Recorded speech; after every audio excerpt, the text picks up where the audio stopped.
안녕하세요. 책사입니다. 우리의 옛 이야기 시작하겠습니다.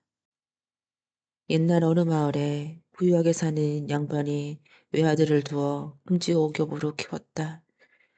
자손이 키웠던 양반은 아들이 15살이 되자 사방으로 수소문한 끝에 좋은 색시를 구해 아들과 짝지어 주었다. 며느리가 들어와서 아들과 화목하게 지내자 집안의 근심 걱정이 다 사라져 버렸다. 얼마 후 양반의 아내가 갑자기 병이 나서 시름시름 앓더니 세상을 떠나고 말았다. 양반은 무척 상심했지만 아들과 며느리 효도를 낙오로 삼아 하루하루 버텼다. 그런데 이번에는 아들이 갑자기 병에 걸리더니 약도 제대로 써보지 못한 채 세상을 떠나는 것이었다. 그때까지 자손도 한 명 없었다.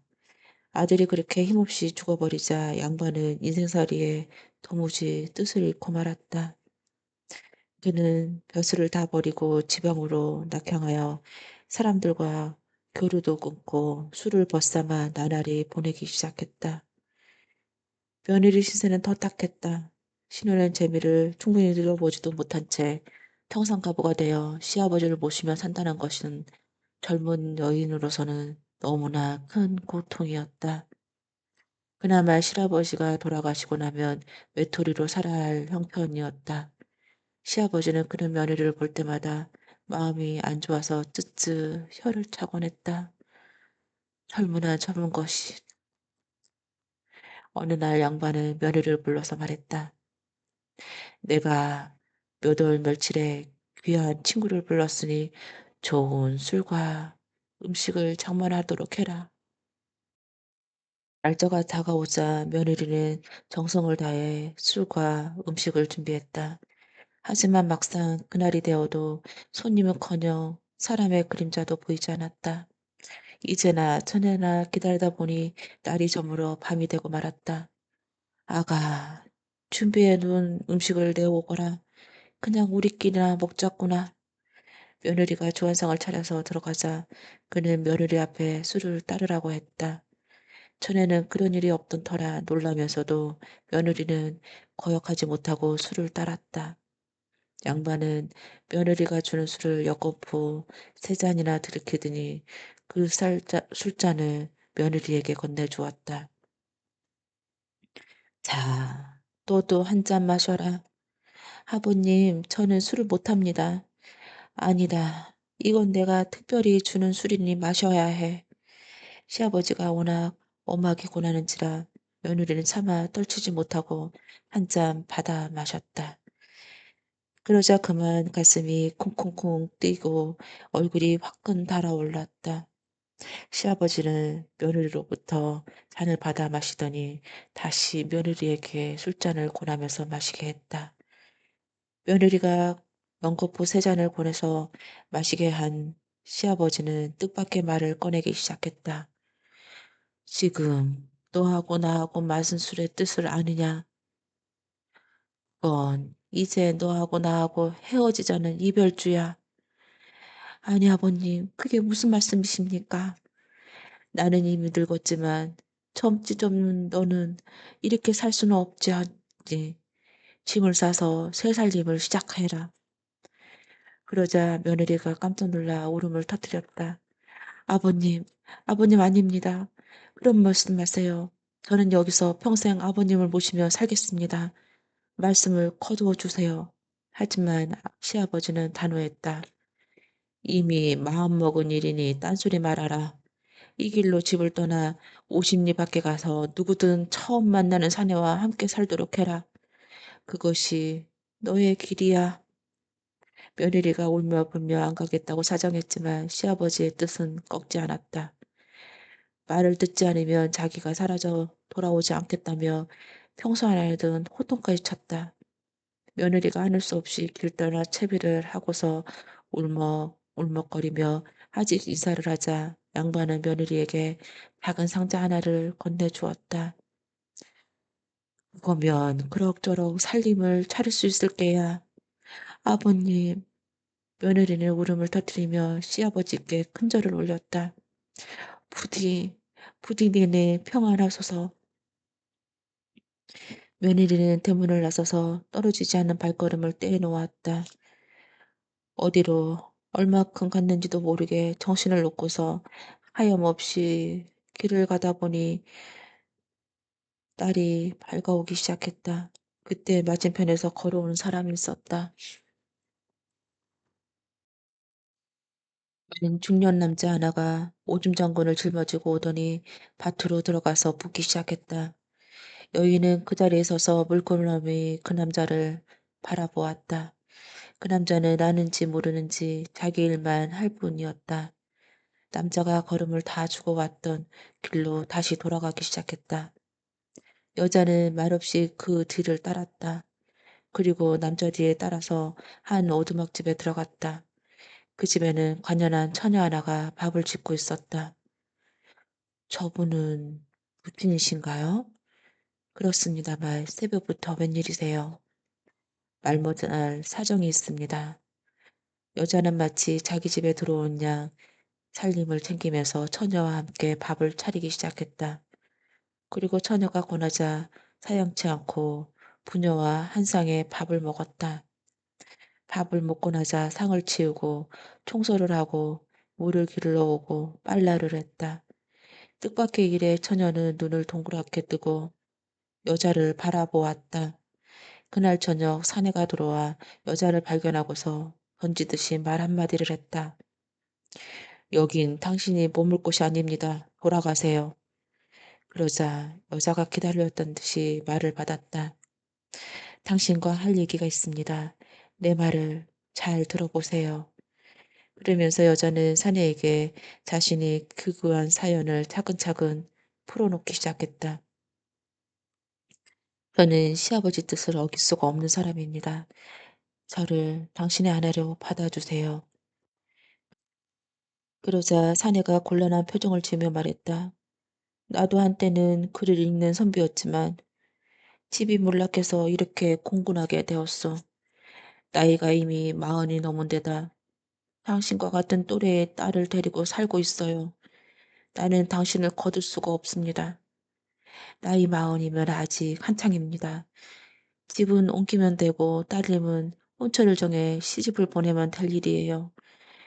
그렇게 되어도 저를 물리칠 건가요? 글쎄, 그건 여자는 시아버지가 챙겨준 폐물을 장에다 내다 팔아 돈을 장만해서 방이 3개나 되는 집을 샀다. 그리고 사내와 처녀를 그 집에 들게 하였다. 이제 남은 건 처녀의 혼사 문제였다. 아가씨는 왜 여태껏 시집을 안 갔나요? 저는 가난뱅이에 누가 데려가겠습니까?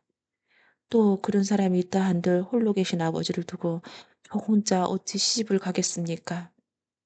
들어보세요. 이제 내가 이 집에 왔어요. 아가씨가 시집을 가면 내가 아버지와 짝을 이루게 살게 되겠지요. 그러면 좋은 혼처를 나서면 시집을 가는 게 좋지 않겠어요? 아버지 뜻이 어떠신지.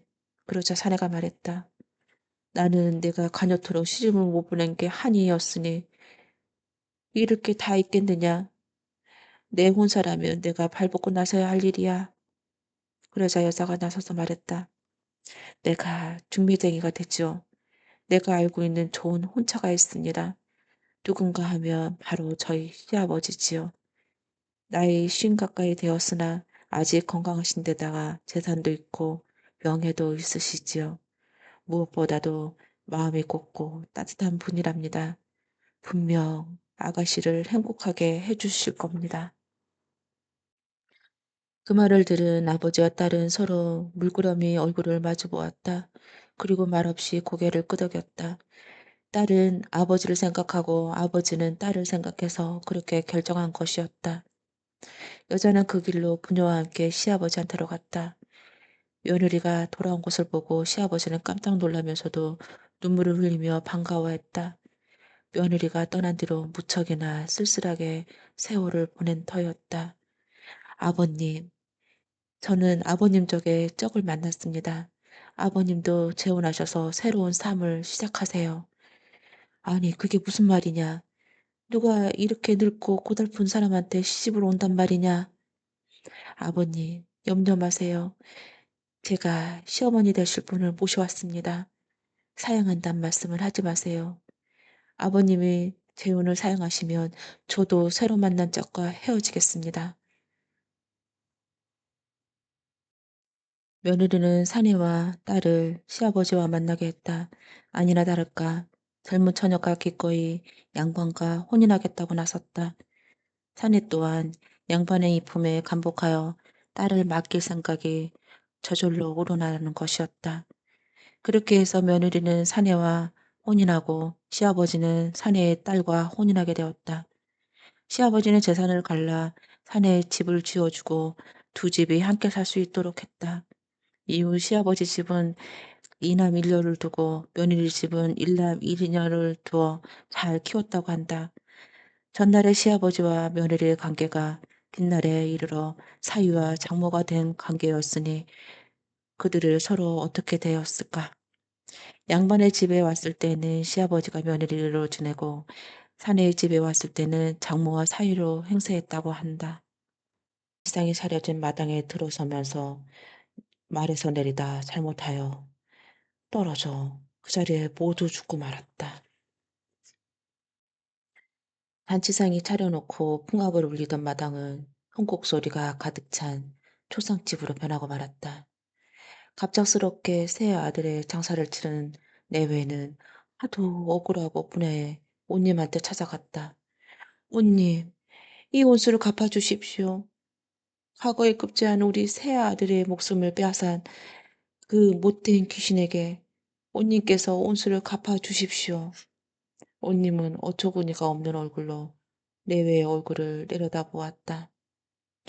자네들 아들 셋을 한꺼번에 잃더니 실성을 한 것인가? 나는 이고을의 사람들을 다스리는 사람들이지 영라대왕이나 귀신을 다스리고 있는 것은 아니야. 내외는 힘없이 온님 앞에서 물러나왔다. 내외가 울고불고 하는 나가는 것을 보니 온님은 측은한 생각이 들었다. 어지, 귀신 한번 불러서 물어보기라도 해야겠다. 그러고는 이방을 불러들여 너는 오늘 쌀을 7번을 일고 7번을 씻어서 밥을 지어 밥상에 셋을 방죽 옆에 다리에 차려 놓아라. 하고는 먹을 가라 글밭 하나를 써서 이번에는 담이 큰 사령에게 주면서 말하였다. 너는 이 글을 오늘 밤 자정이 되면 방죽 옆 다리 위에 밥상에 받아놓고 있는 늙은이가 있을 테니 그에게 보여두려라. 오님, 오님이 말한 대로 정성스레 밥을 지어 방죽 옆에 다리에 놓아놓고 자정이 되자 담이 큰 사령이 오님이 쓴 글발을 가지고 다리로 갔다. 다리에는 과연 오님이 말한 대로 밥상 앞에 놓인 늙은이 셋이 앉아 있었다. 새 늙은이는 글발을 읽고 나더니 시작하던 김에 대접도 잘 받았고 우리가 아무리 염라대왕이지만 남의 마을에 왔으니 이 마을의 온님을 만나보고 가는 것도 괜찮은 일이겠지 하고 중얼거리더니 사령의 뒤를 따라 온님에게로 왔다. 온님은 한밤중에 염라대왕을 방한해 보시게 되었다. 그리고 다짜고짜 물었다. 아무리 사람 목숨을 다루는 염라대왕이시지만 과거에 금방 급제한 젊은 목숨 셋을 그것도 한꺼번에 빼앗아가는 것은 사람의 목숨을 너무나 함부로 다루는 처사가 아닙니까? 어허, 원님, 우리가 함부로 사람 목숨을 다루는 것 같아 보일지 모르지만 분명히 세 명이 다 된 사람만을 데리고 가는 것입니다. 그렇다면 주막집 두뇌의 세 아들의 명도 다 되었단 말씀입니까? 아무렴요. 아니 어떻게 세 아들이 과거에 급제하고도 나서 똑같이 명이 다 되도록 되어 있다는 말씀입니까? 온 세상에 희한한 일도 다 있습니다. 어허, 아직 모르시는군요. 주막집 내에 죽은 세 아들은 사실은 주막집 내에게 온수를 갚으려고 환생한 새 유기장수였습니다. 전 무슨 말씀이신지 모르겠습니다. 자, 그럼 우리가 알려드리지요. 20여 년 전 일입니다. 유기장수 셋이 그 두 뇌가 주막에 든 적이 있었습니다.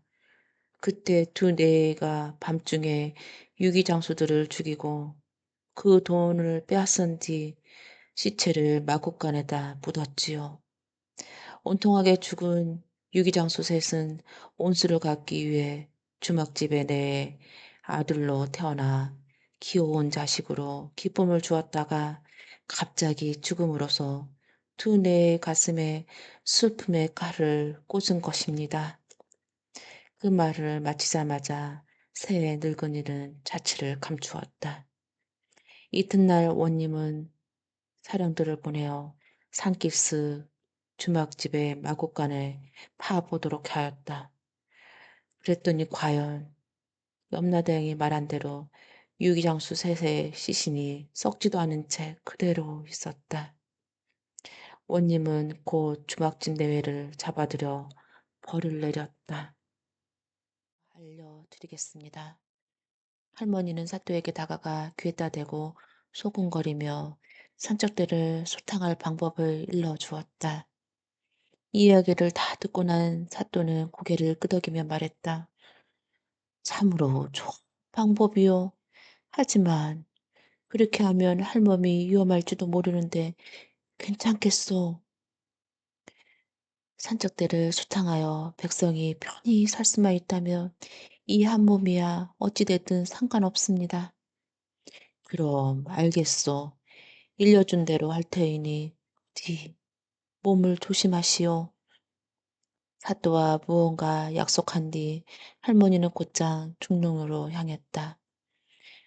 할머니는 깊은 골짜기로 들어가 산적들이 숨어 있을 만한 곳을 숲을 향해 고함을 질렀다. 하자구야, 들자구야. 할머니의 고함 소리를 들은 산적들은 우르르 숲에서 몰려 나왔다. 두목으로 보이는 무시무시하게 생긴 털보가 버럭 소리를 질렀다. 이 할멈이 미쳤나? 여기가 어딘 줄 알고 소리를 지르고 난리야. 곁에 있던 다른 산적들도 덩달아 야단을 했다. 뭐라고 소리를 친 거냐? 하자고는 뭘고, 드자고는 뭐냐? 할머니가 말했다. 하자고는 제 큰아들이고, 들자고는 제 작은 아들입니다. 그럼 왜 여기 와서 아들들을 찾는 거야?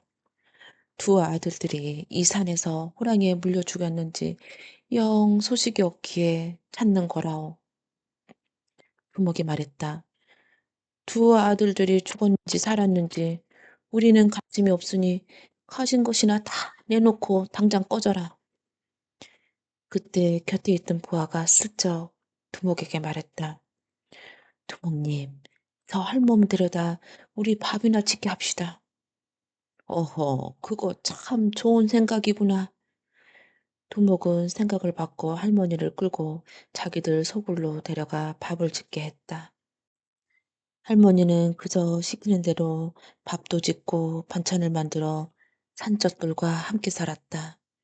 한편 단양구 오려사또는 관아에서 가장 용맹한 군졸 수십 명을 풀어 산적 소굴 주변에 스며들게 했다. 군조들이 산적 소굴에 포위한 채 잠복하고 있는 동안이 여러 날이 흘렀다. 하루는 산적들이 술을 준비하고 음식을 차리는 등 정신없이 바쁘게 움직였다. 가만 보아하니 두목의 생일잔치를 준비하고 있었다. 할머니도 시키는 대로 음식을 장만하고 일손을 도왔다. 두목의 생일잔치는 거창했다. 수많은 산적들이 한자리에 모여 술을 마시고 산더미처럼 쌓인 고기를 먹어댔다. 흥청대며 노래를 부르고 씨름을 하며 힘자랑을 하기도 했다. 잔치가 한참 물어갈 무렵 할머니가 슬쩍 바위에 올라가 목청껏 소리를 쳤다. 들자구야. 들자구야. 두목이 그 소리를 듣고 짜증을 냈다. 할멈, 갑자기 왜 아들 부르는 것이냐? 상다리가 휘어질 정도로 차려주는 잔치상을 보니 문득 아들 생각이 나서 그럽니다. 그럼 왜 큰아들은 안 부르고 작은아들 들자구만 부르는 것이야? 이제 막 큰아들도 부르려고 했습니다. 참, 별 이상한 할멈도 다 보겠네. 뭔가 이상하다고 생각했지만 두목은 하루 종일 술을 마셔 취한 터라 더 이상 따져 묻지 않았다. 얼마 뒤 두목은 눈동자가 풀리고 혀도 꼬여 알아듣지 못할 만큼 중얼거리다 그 자리에서 푹 쓰러져 잠이 들고 말았다. 두목이 잠이 들자 이어 다른 산적들도 하나둘 쓰러져 코를 골며 자기 시작했다. 할머니는 기회를 놓치지 않고 다시 바위에 올라가 현나발을 하고 큰 소리로 외쳤다. 가자구야, 가자구야. 할머니 소리를 골짜기 아래로 길게 퍼져나갔다. 그러자 어디에 숨어 있었는지 이쪽 저쪽에서 강꾼들이 우르르 몰어나와 한꺼번에 산적을 소굴을 덮쳤다. 술에 취해 잠들어 있던 산적들은 싸워보지도 못하고 꼼짝없이 모두 잡히고 말았다. 알고 보니 들자고야는 아직 산적들이 덜 잠들었으니 조금 기다리라는 신호였고 자자고야는 산적들이 다 잠들었으니 빨리 공격하라는 신호였다.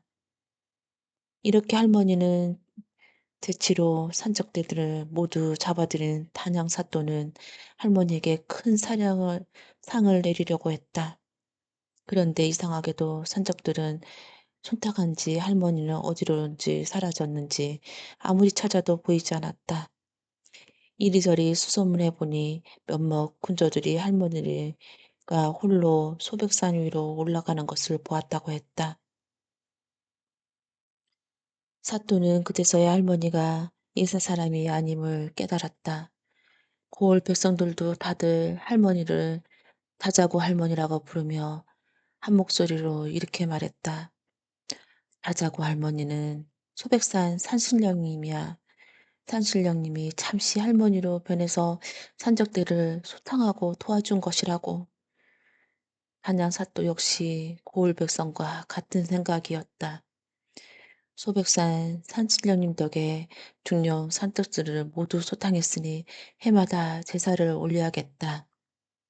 이렇게 마음먹은 단양사또는 용주사또와 힘을 모아 중령의 재단을 쌓고 해마다 하자고 할머니를 위해 정성껏 제사를 올렸다. 먹장구름이 잔뜩 낀 하늘을 올려다보고 있는데 수십 명의 포자들이 뒤따르는 행렬이 주막으로 들어섰다. 맨 앞에서 길잡이를 하는 사람이 큰 소리로 주모를 찾았다. 이복의 주모! 충청부사 부임 행차일세. 비록 더 이상 행차가 어려우니 여기서 제일 좋은 방 하나를 마련토록 하게. 이를 어쩝니까요? 제일 높고 좋은 방에는 방금 손님이 들으셨는데요. 주모는 당황하여 말을 잇지 못하였다. 이런 답답한 사람을 봤나? 충청부사 날이라고 하지 않았던가?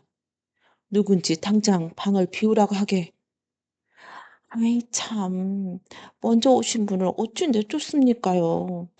저 먼저 온 손님도 혼자이신 데다 보아하니 그립는 선비 같은데 두 분께서 하룻밤 같이 지내면 안 되겠습니까? 대신 나리께서 아랫목에 자리를 하시면 되지 않겠습니까? 주모는 대답을 듣지도 않고 당장 방 안에 있는 선비한테 양해를 구했다. 선비는 쾌히 승낙하여 따뜻한 아랫목을 내주었다.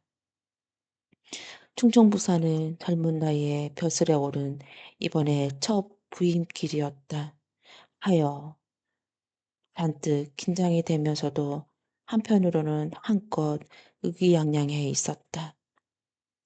충청부사는 부임지에 백성들의 환대를 받으며 성대한 잔치상을 받을 거라 부풀어 있었는데 갑자기 쏟아지는 비로 하룻밤 주막에서 그냥 보내고 들떠 있는 기분을 그만 상하고 말았다.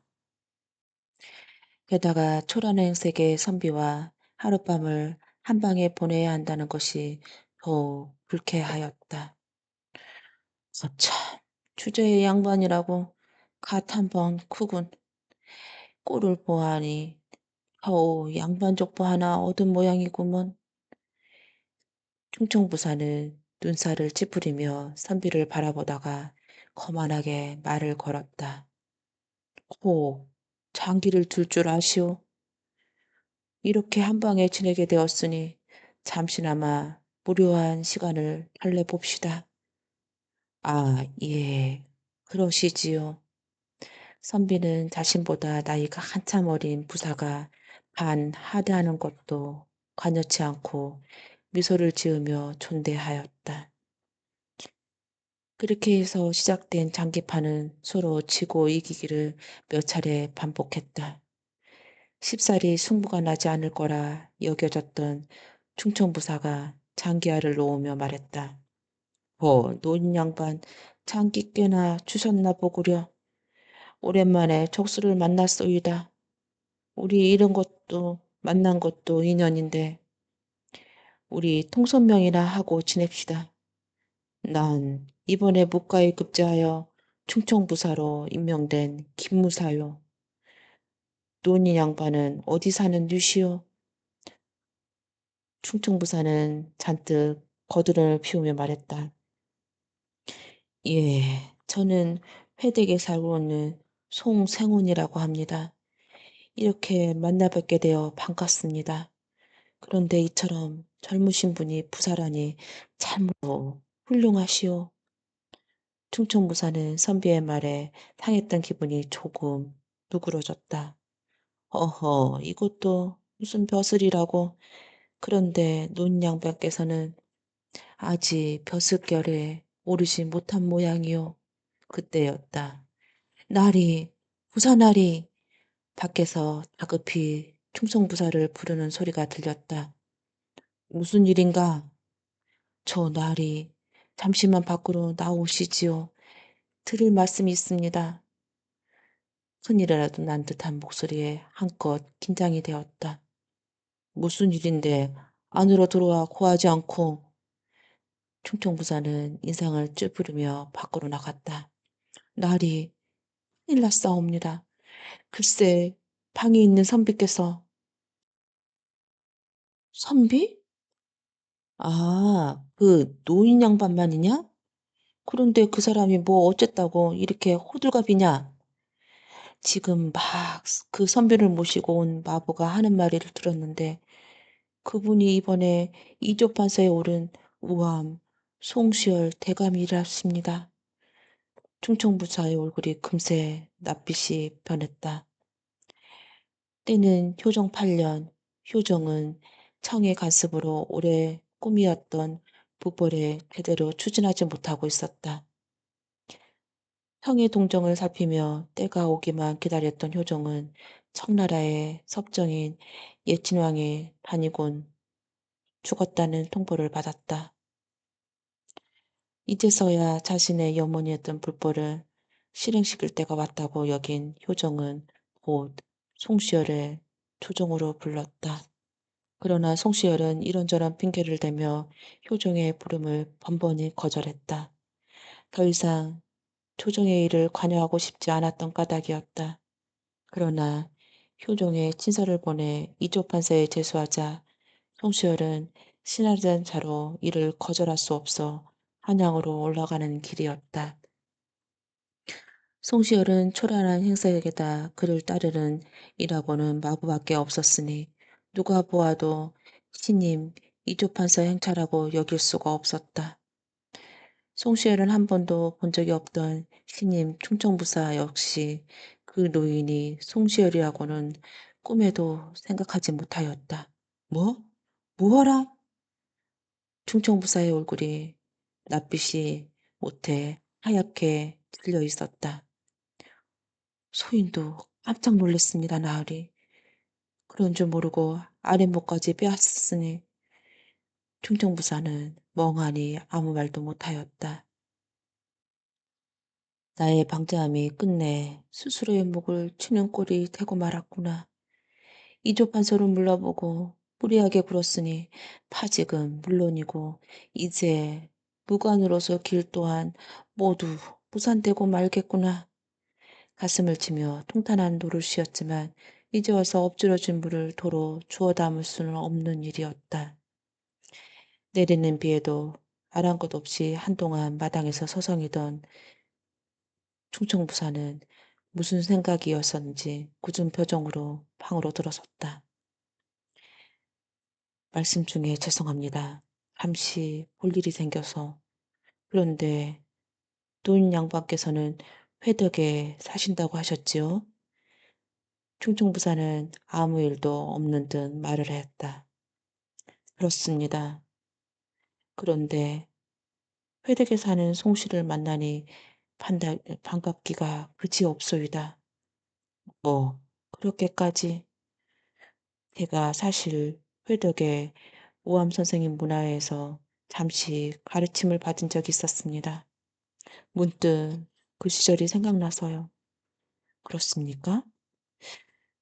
내가 그 문화생들을 다 알고 있는데 선생은 처음 뵙는 것 같습니다. 아니, 되게 어찌 그분의 문화생을 다 안단 말이오. 실은 내가 그 오암 송시열이요. 송시열은 방글에 웃으며 말해야 했다. 그런데 벼랑간 충청부사가 벌컥 화를 내며 소리를 쳤다. 아니, 이 노인 양반이 실성을 했나? 듣자 하니 우리 오암 선생님을 사칭하며 다니는 자가 있다더니 바로 당신이었군 그래. 어디 할 짓이 없어서 존망 높으신 분의 이름을 팔고 다닌단 말이오. 난데없이 충청무사가 호통을 치자 송시열은 아연해졌다. 오시오. 우리 선생님을 욕한 죄로 당장 묻고 싶었지만 노인 양반의 나이도 있고 해서 내 그냥 참는 게요. 두 번 다시 이런 짓을 했다간 용서치 않을 것이니 그리하시오.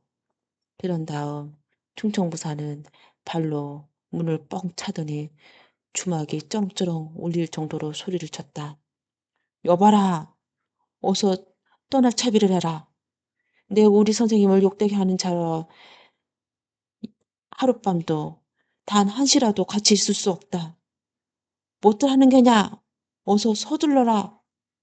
당황한 선수열은 멍한 표정으로 그 모습을 지켜보았다. 마당으로 내려간 충청부사는 포조들이 채 정렬하기도 전에 말을 타고 어둠 속으로 사라져 버렸다. 잠시 후 송시열은 혼자 너토리 웃음을 터뜨리며 박장대소를 했다. 참으로 오랜만에 인물다운 인물을 만났어. 어허, 그 부사 성질 한번 대단하구먼. 내가 역습을 당한 게야. 내가 당했어. 젊은 무사가 처음으로 벼슬길에 올라 한껏 의기충천한 모습을 가만히 지켜보던 송시열은 나중에 자신의 신분을 밝히고 관리로서 거만한 행동을 삼가하라고 한마디 충고하라고 했었다. 그런데 사태는 한순간에 끝나버리고 말았다.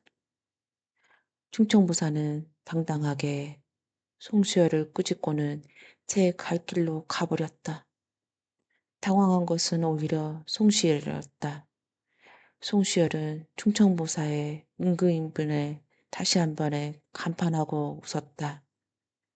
저 정도의 기지와 무공을 갖춘 자라면 장차 나라에 큰일을 맡겨도 손색이 없겠구나. 며칠 뒤 손시열은 한양에 도착하여 효정을 아련했다. 효정에 인재를 청구하라고 하자 송시열은 주막에서 있었던 일을 또렷하게 떠올리며 주저없이 충청부사 김무사를 제일 먼저 추천하였다. 옛날 어느 마을에 과부가 살고 있었다. 무척이나 아름답게 생긴 여인이었다. 어느 날 그 동네에서 가까운 곳에 있는 절에서 한 스님이 시주를 얻으러 동네에 내려왔다가 이 가부집에 들르게 되었다. 남이 앞을 답을 시주를 바랍니다. 네, 대사님, 조금만 기다리세요. 이 여인은 얼굴이 아름다울 뿐만 아니라 목소리까지 너무 예뻐 스님은 그만 정신을 잃을 지경이 되었다. 어떻게 시주를 받았는지도 모르는 채 절에 올라와서는 이내 병이 나고 말았다. 이 스님은 힘도 세고 도술도 뛰어나 웬만한 일에는 눈 하나 깜짝하지 않는 당당한 사람이었다. 그런데 그만 이 아름다운 가부에게 마음을 빼앗겨 생병을 앓게 된 것이었다. 누구에게도 하소연하지 못하고 끙끙 앓던 이 스님은 병을 어느 정도 추스른 다음 동네에 내려와서는 멀찌감치 서서 우물가를 바라보고 있었다. 그때 그 가부가 물을 길러오면 사랑을 고백하려는 것이었다. 드디어 가부가 나타나자 스님은 자연스럽게 접근하여 물 한 모금을 청했다. 그 가부가 알아보고 가볍게 인사를 했기에 침을 꼴깍 삼키고서 수도자로서 할 말은 아니오나 하고 입을 열자 가부는 얼굴을 붉히면서 작은 소리로 하지만 단호하게 잘라서 말했다. 더 이상 말하지 마세요. 무슨 말씀이신지 알겠습니다. 하오나 저는 수절하는 가부이옵니다. 알고 있습니다. 하오나 저는 시주댁에 처음으로 본 그 순간부터 하지만 대사님, 우리 두 사람은 도저히 맺을 수가 없는 신분입니다. 하오나 가부는 눈을 감고 한참 동안이나 뭔가 생각하는 얼굴이었다. 그녀는 이윽고 눈을 뜨더니 뜻밖의 말을 했다. 가부는 눈을 감고 한참 동안이나 뭔가 생각하는 얼굴이었다. 그녀는 이윽고 눈을 뜨더니 뜻밖의 말을 했다. 정 그러시다면 이렇게 하시지요. 제가 알기로는 대사께서는 도승이라 못하는 일이 없다고 들었습니다. 이골 사람들은 조금만 가뭄이 들어도 농사를 짓지 못하여 모두들 속상해하니 보를 하나 쌓아 주십시오. 그렇다면 대사님의 뜻을 따르겠습니다. 아, 그렇게 하는 일은 어렵지 않죠. 그럼 시주댁에서는 제가 볼을 쌓는 것을 지켜보기나 하십시오. 아닙니다. 저도 약간의 재주가 있기에 그것을 보여드릴까 합니다. 저는 저 산밭에서 삼을 베어다 짜서 배를 짜 장사못을 지어놓고 진지상을 차려드리겠습니다. 그렇다면 결국 누가 빨리 끝내는지 내기를 하자는 이야기가 아닙니까? 네, 그렇습니다. 대사께서는 먼저 볼을 쌓는다면 이 몸을 가지십시오 하오나 아, 알겠소이다. 그렇게 되어 흔치 않는 내기가 시작되었다. 대사가 하는 일은 물론 혼자 볼을 쌓는 것이었다. 힘이 든다. 이마저만 공력이 드는 것이 아니었다.